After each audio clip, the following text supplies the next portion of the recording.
చంద్రబాబు నాయుడు గారి కుటుంబ company heritage Hyderabad Shamirpet దగ్గర ఒక కొత్త ఐస్ క్రీమ్ ప్లాంట్ను ప్రారంభించారు. 204 కోట్లతోటి అది స్టార్ట్ అయిపోయింది. ప్రారంభం కూడా అయిపోయింది నిన్న. రాబోయే 5 సంవత్సరాల్లో 700 కోట్ల రూపాయలు పెట్టుబడి పెట్టాలి అని చెప్పి వాళ్ళు నిర్ణయం తీసుకున్నారు. సరే, బాగానే ఉంది. ఎవరైనా కనుక వ్యాపారం చేసేవాళ్ళు, ఇండస్ట్రీస్ నడిపేవాళ్ళు, వాళ్ళకి ఎక్కడైతే మార్కెట్ ఉంటుందో, అన్నీ ఎక్కడైతే ఫెసిలిటీస్ ఉంటాయో అక్కడే వాళ్ళ యూనిట్లు స్టార్ట్ చేసుకుంటారు. వాళ్ళ వ్యాపార విస్తరణ కోసం మెరుగైన అవకాశాలు ఉన్న దగ్గరే ప్రయత్నాలు చేస్తారు. బహుశా హెరిటేజ్ కూడా అదే పని చేసి ఉండొచ్చు. అందులో ఏమీ తప్పు పట్టడానికి ఆస్కారం లేదు.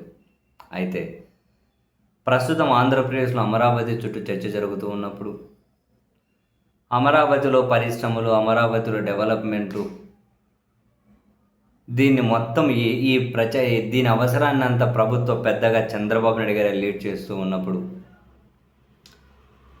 మరి తన కుటుంబ సంస్థ అయిన హెరిటేజ్ వాళ్ళ వ్యాపార విస్తరణ కోసం అమరావతిని ఎందుకు చూజ్ చేసుకోలేదు, అమరావతిని కాకుండా హైదరాబాద్ని ఎందుకు చూజ్ చేసుకుంది అన్న ప్రశ్నలు బై డిఫాల్ట్గా వస్తాయి.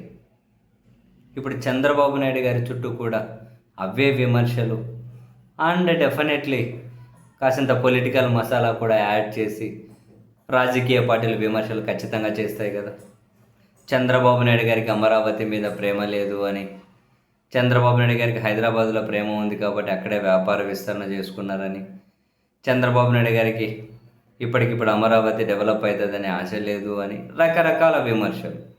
ఇక్కడ మనం ఏమంటారు, ఈ విమర్శలను దాటి కనుక చూస్తే వ్యాపార విస్తరణకి ఎక్కడైతే అవకాశాలు ఉంటాయో ఖచ్చితంగా ఇండస్ట్రీస్ అక్కడికే వాళ్ళ ప్లాంట్లను, వాళ్ళ వ్యాపారాలను ప్రారంభించుకుంటారు, ఎక్స్పాండ్ చేసుకుంటారు.